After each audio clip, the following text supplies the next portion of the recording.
Hi guys, it's Erin again. Today's the 14th of June and we are 4 weeks post-op.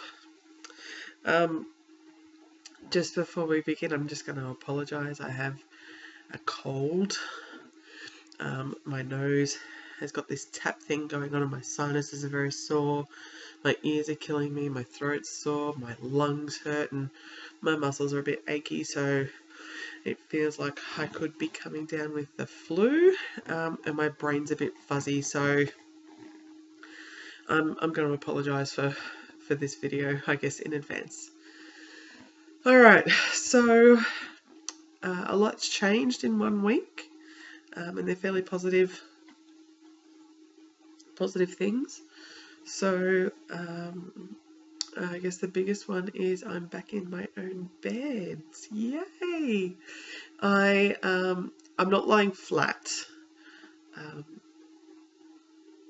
I am still quite propped up. I'm not completely sitting up like I am now, but I am quite propped up. I also have a lot of pillows propping up on my behind my scapula and at my shoulder, and I found that was probably the best move that I've done, propping that up. And then, like when I was on the couch, I have one of my pillows tucked between my arm and my body, and then underneath my arm, which has, it's been so good being back in my own bed. So I did that on, today's Wednesday, Tuesday, Monday night. I went back into my own bed. I thought I needed to give it a go. It was time, and so far I have had 2 amazing full nights sleep. I'm very happy thus far with the progress. I'm so sorry.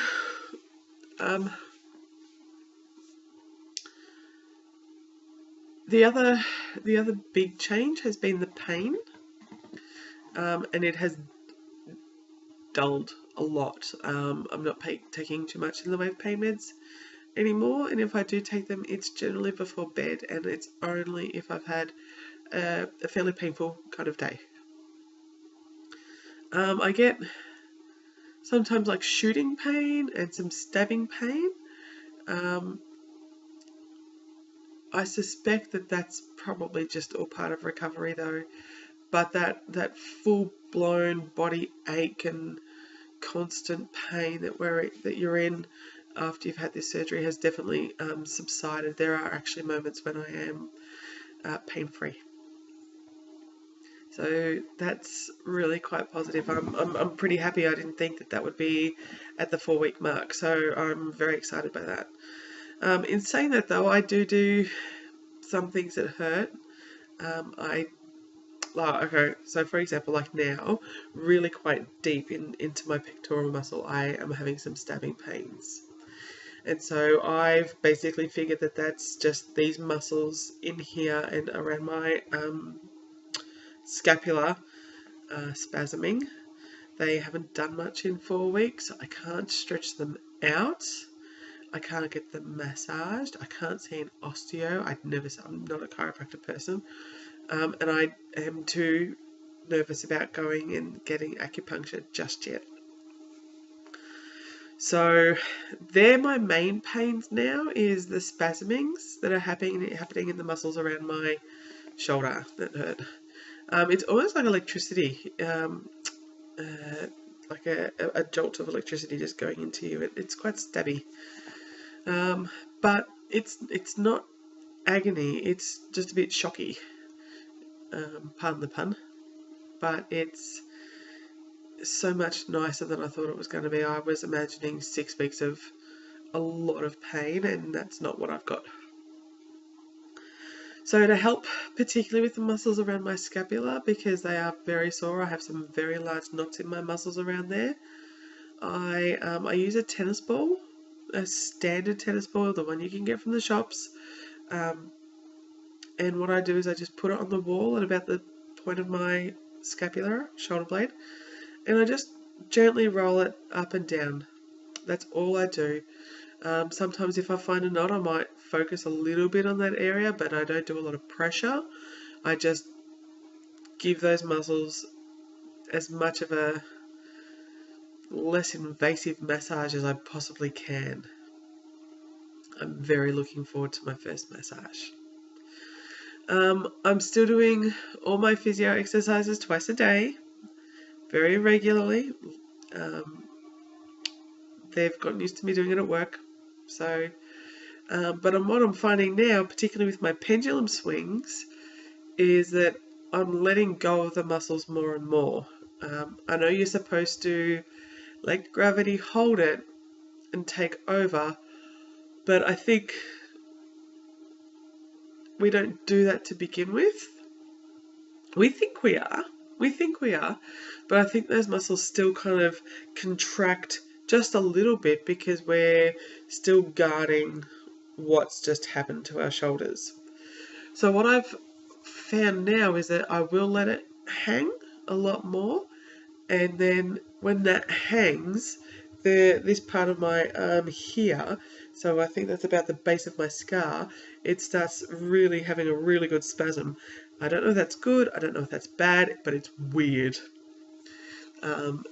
It scared me the first time because it kind of felt like the tendon was just hanging by a thread and like my arm was going to fall off. It didn't hurt, it was just odd. So yeah, and look, my left side is sore, and it is muscular soreness because it's doing everything. I'm laying on my left. I'm essentially typing on my left. I'm using the mouse on my left. I'm carrying everything on the left. I'm getting dressed. The left side takes up, most of the work. So the left side's a bit sore. The left side needs some love soon. So at my 2-week visit from my surgeon, he suggested that I start going more sling free time. And I am doing that. It terrifies me, but I am doing it. I have certain times and certain moments when I insist on using the sling, and even the body strap as well. So I've got your normal, your sling which sits around that way, but I also have a body strap which connects from the elbow and comes around to the front of the sling as well, and it really just holds the arm quite secure against the body. I tend to use that still walking to the train station. I just get a bit of pain still with the jolting of the shoulders when I walk. I could probably slow down my pace, but I wear it on the train. So in Melbourne, and I'm assuming in other states around Australia, and probably, I would hope, worldwide, we have these special designation seats, and they are to be vacated upon request by anyone who is elderly, pregnant, or physically disabled. It is expected that you offer. People don't have to take it, but you are expected to offer. Or if someone asks, you are legally obligated to move. I'm quite lucky in that my stop on the way to work and when I get home, which station I get on the way home from work, usually these seats are clear, and I do sit in one of them. I don't mind standing usually going to and from work. It doesn't bother me, particularly since I do have an office job and I sit down most of the day. But I can't risk, and I don't want to risk, crashing into my shoulder, falling and landing on my shoulder, someone falling into me, and the scenarios that run through my head. I can't risk that. I would much rather sit. People sit next to me, that's fine. Look, you're allowed to sit in those seats. You're just expected to get up if you're asked. So that's not too bad. I use it if I go for lunch at work. I need people to see. It's more for other people's awareness. Please don't bump into me. I very clearly do have an injury. So yeah. I don't use the body strap so much when I'm teaching, but I do keep my arm in the sling, and that's to stop me doing what comes very naturally, because natural reflexes still kick in, and so I need that for me as a reminder not to do certain things. And that's okay. I think each of us probably has a reason. Sometimes we need to use the sling not to do what we would normally. I'll occasionally put it on around work if I have gotten sore. And if I've gotten sore, that's usually my own fault. So as I said, I do go nearly all my work day, I think, sling free. The problem is I stop thinking. I will rest my arm in my lap, or I'll rest it on the desk, and I'll lean and I'll use my left hand, and then I'll think to myself, why is my shoulder giving me pain? I'm not doing anything. And then I think to myself, you idiot, you're leaning on it. Stop leaning on your shoulder. So then I take everything back and I let it hang down by my side. I have a mouse at work which I can grip like this and operate with my fingers. So that's alright. If I want to give my left hand a rest, I can, having my seat lowered so I can use, so it's comfortable, I can actually use the mouse in my right hand quite easily. Every now and again I'll try and type. Typing's not good. It's very, very freaking difficult.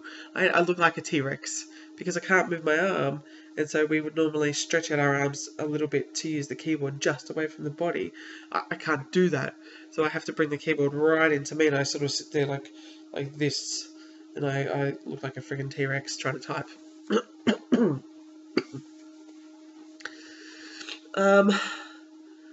So the sling outer sling time is coming along quite nicely. My brain is mush. I can't remember what else I've talked about. So I am still incredibly frustrated by a lot of the things I can't do. Like I said before, I really want to stretch. I want to stretch my arm out. I want to stretch my back. I want to stretch my hips. But I can't, because that does require me to lie flat, and I can't do that.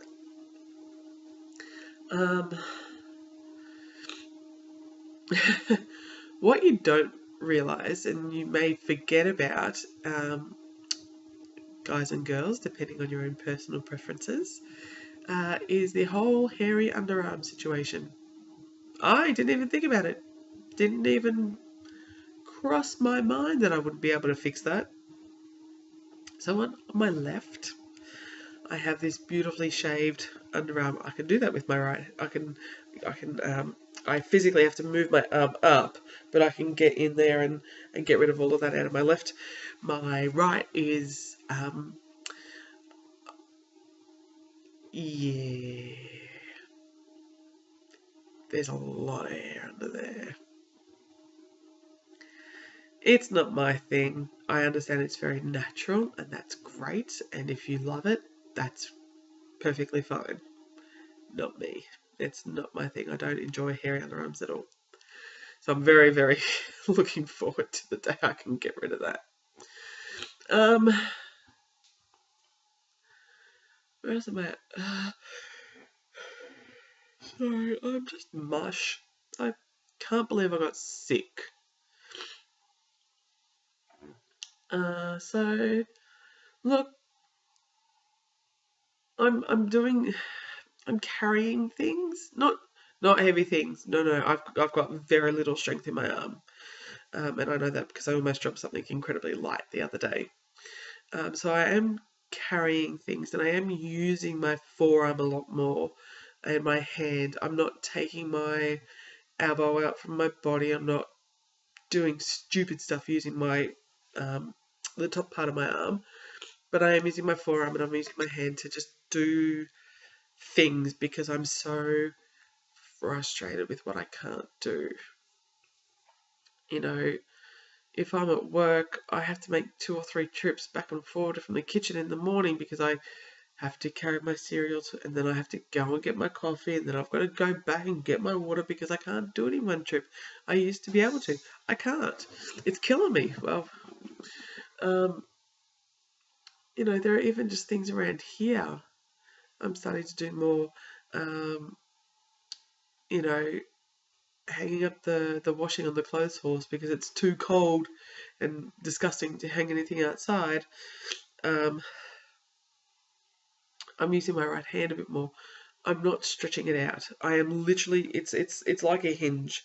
I'm just moving my arm up and down. I am very surprised at how much the pain has receded at week 4. Uh, I can't remember if I said it before. I'd still have some bruising, not much, and there is still a little bit of swelling, particularly down the bottom here. To touch, it kind of, you can feel the pressure, because obviously I think it's still a bit swollen inside, so I can feel the pressure, but it doesn't hurt, which is great. And so I'm really pleased with how the pain has come along at week 4. I was expecting a longer pain period. I do know that once I start rehab, that pain is going to come back. So I'm not kidding myself. I know the pain hasn't gone for good, but for now, it's lulled, and so I'm enjoying that. And I'm enjoying it letting me sleep, and I'm enjoying it letting me shower, and I love not having to take so many goddamn pain meds, because that's not me. I barely take Panadol for a headache. So I don't think there's too much else. That's just sort of a summary of what's happened in the last week. I have got 2 weeks left in this bloody sling. Hopefully. I can't wait to start driving again. The driving's the worst, not being able to drive. But I'm getting there. I'm getting there. I just can't wait to be behind the wheel again. Alright, so I guess I'm just wrapping this up for this week. I hope you all have a good week, and I will see you all at week 5. See you guys.